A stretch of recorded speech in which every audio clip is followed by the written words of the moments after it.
E aí pessoal, tudo certo? Olha, o vídeo de ontem foi muito maneiro, a galera gostou dos testes lá com a RTX 3050, da qual eu tive a oportunidade de ter ela em mãos. E aí usei o NVTop, que eu vou mostrar aqui no vídeo para vocês, para dar uma olhada no clock dela e como que eu achei os clocks para cada tipo de moeda. Então nesse vídeo eu vou mostrar aqui para vocês como instalar o NVTop, que é o gráfico que visualiza os clocks em tempo real da placa de vídeo das Nvidias, e mostrar por que eu gosto de Absolute Core Clock, que é o undervolt real, e não usar o Power Limit que tem lá no RiveOS, assim como também tem em vários outros softwares de GPUs para o Windows, beleza? Então já deixa o like aí, se inscreve no canal se você curtir esse vídeo e fique inscrito porque estamos chegando a 30 mil e vai rolar sorteio pesado aí para vocês, valeu? Então, bora pra vinheta.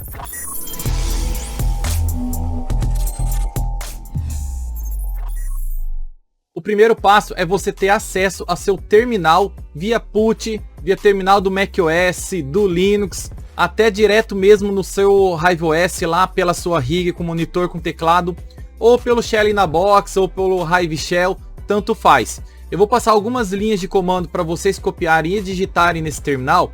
Então quem está assistindo esse vídeo e estiver pelo Hive Shell ou pelo Shell na Box, se apertar com o botão direito lá no Shell na Box, vai lá, copiar pelo navegador, aí você dá um Ctrl V e vai ser inserido.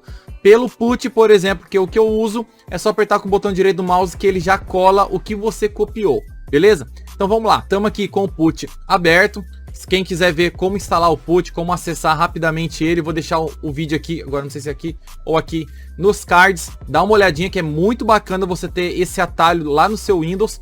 Então vamos lá. Primeiro de tudo, deixa eu copiar aqui que eu vou deixar no link da descrição. Vamos instalar essas bibliotecas, tá? O CMake, que provavelmente tem, mas é bom a gente deixar o comando para ser instalável. E essas duas bibliotecas e o Git, que a gente vai usar porque a gente vai baixar o GitHub aqui.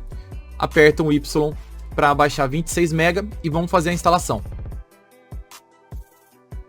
Lembrando que não precisa parar a mineração, tá? Não vai mexer nada com os mineradores nem nada mais. Então vamos lá. Agora, como a gente instalou o Git, a gente vai dar um Git clone, que é copiar todos os arquivos desse repositório, que foi o cara que criou esse NVTop. Vamos lá. Clonou, beleza. Agora vamos criar a pasta e entrar dentro dela. Beleza. Vamos agora aqui um CMake, espaço, dois pontos, ponto final e ponto final, tá? Criou.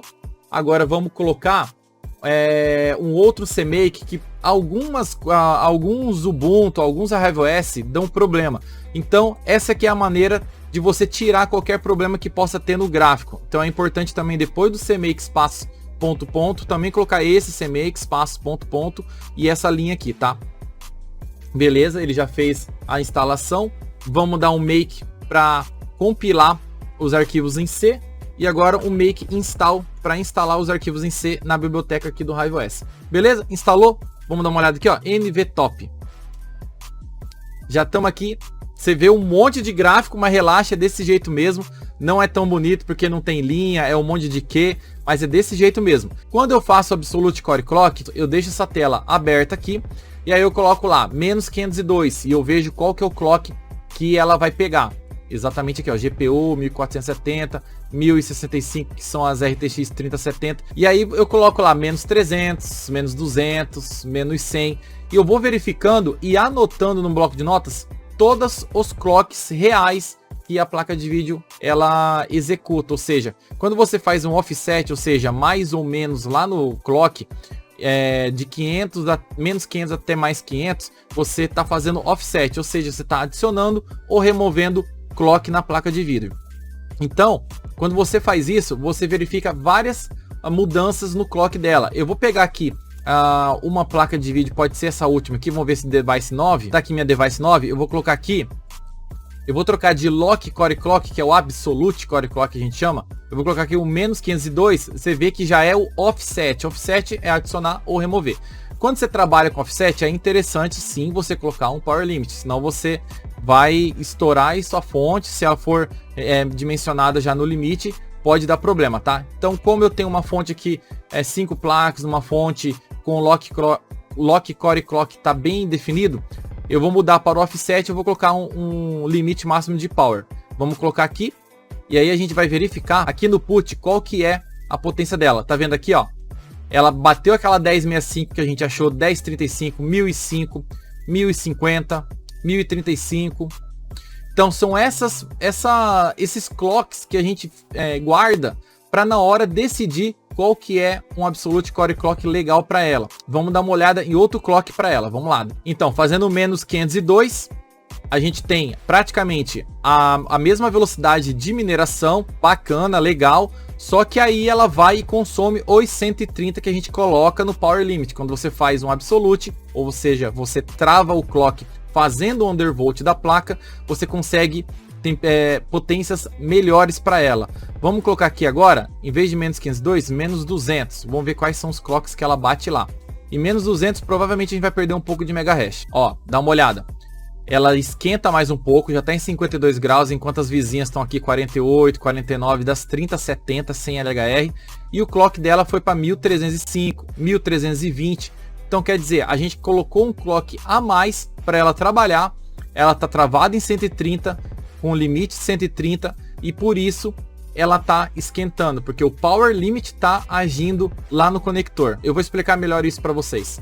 O que seria então esse Power Limit que a gente coloca em algumas placas? Vamos lá. Existem dois tipos de você baixar a temperatura e baixar o consumo de uma placa de vídeo, falando em placa de vídeo.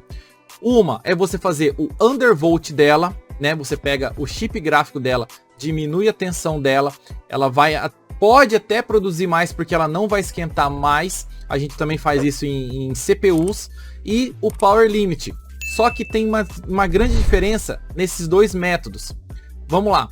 O método do Power Limit, que eu não gosto e muita gente também aconselha a não fazer o Power Limit quando não tem outro tipo de jeito de você definir uma potência limite para ela.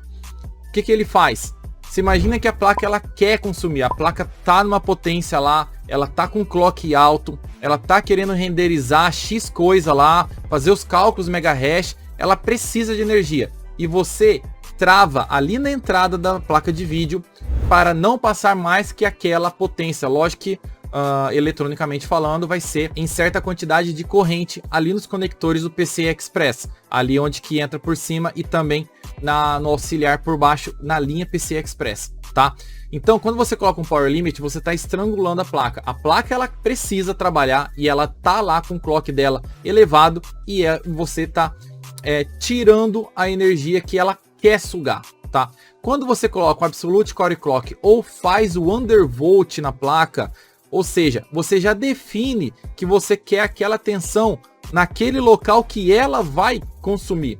Então, quando você coloca um undervolt, ela não chega a tais clocks. Ela é impossível chegar em tal clock. Então, quando a gente trabalha aqui, por exemplo, no RiveOS ou em outras plataformas, por exemplo, no Windows, também tem um Absolute Core Clock usando o MSI Afterburn, com os mineradores também, mas o próprio MSI Afterburn, o programa da Zotac, o programa da Galaxy, o programa da Asus também, o da Horus também, você pode ter essas três opções de limitação de energia. É o Power Limit, que é muito fácil, que você coloca a porcentagem lá e pronto, a placa vai ficar capenga. Ou você até aumenta, né, para quem joga e quem faz renderização de vídeo, até aumenta para 110, 115% acima do limite da placa, que os softwares são programados para aceitar isso, né? A placa foi feita para aceitar isso. Aí você desbloqueia, você faz um overclock ali, mais ou menos desse tipo, mas não é o assunto aqui. Tem o Power Limit, tem o Absolute Core Clock, que é meio difícil de fazer, e tem o Undervolt. Para você acessar o Undervolt, por exemplo, no MSI Afterburn, você tem que solicitar algumas permissões lá e tomar cuidado com isso, porque se você colocar uma tensão muito baixa, uma tensão muito alta, você pode danificar a placa. Então, para ficar mais fácil, o que os mineradores começou lá com eu não me lembro se começou com o T-Rex, mas o T-Rex foi a grande mudança que a gente passou aqui para vocês. Depois veio o Gminer também, podendo colocar na linha de comando quais que são o Absolute Core Clock, e fazendo o Absolute Core Clock lá no Lock Core, né, que eles chamam, e aqui no RiveOS também, é uma melhor forma de você definir um ponto de tensão no chip, porque você já fala para o chip trabalhar naquela frequência em megahertz. Então quando a placa tá trabalhando numa frequência, ela só vai puxar tal tensão em volts. Então não tem mais o porquê você usar um power limit se ela tá colocada lá para ela puxar apenas aquela tensão. O mais importante é que quando você coloca um power limit já fazendo absolute core clock, o que você está ocasionando? Você está deixando de enviar energia para outros componentes que precisam de energia. Aí você pode aumentar a corrente, pode ter um sobreaquecimento nessas placas. Então, fez o absolute core clock, não use o power limit. Ah, mas a minha 3060 Ti está consumindo 145 watts, Berna, fazendo o lock core clock. Fazer o quê? É um Maverick. Você comprou um Maverick aí desregulado, ele tá querendo beber, você vai ter que dar essa gasolina para ele. O que você pode fazer é baixar o clock da memória para você minerar menos, mas não coloque um power limit quando você faz o absolute core clock. Beleza? Falando eletronicamente, não é viável você usar esse power limit com já um undervolt na placa. Bom, eu vi que vocês gostaram, principalmente os entusiastas aí na informática, na mineração, gostaram desse vídeo um pouco mais técnico. Então vai mais um vídeo aqui para vocês falando sobre Absolute Core Clock, Power Limit e como definir os Absolute Core Clocks em diversos tipos de moeda. Eu usei esse programinha, o NVTop, para ver em tempo real a frequência da placa de vídeo em várias moedas. Então eu testei durante o dia inteiro até achar uns clocks maneiro. Mas não significa que os meus clocks que eu defini no vídeo passado da 3050 seriam os melhores para a mineração, tá? Cada um tem que testar o clock, cada um tem que pesquisar em vários sites quais são os melhores clocks. Eu fiquei numa tarde inteira e consegui bons resultados, até acima de alguns sites que já fizeram teste de mineração. Eu consegui performar melhor com tais mineradores que tem também na descrição lá do vídeo, beleza? Gostou? Então, ó, se inscreve aí, deixa o like e até a próxima.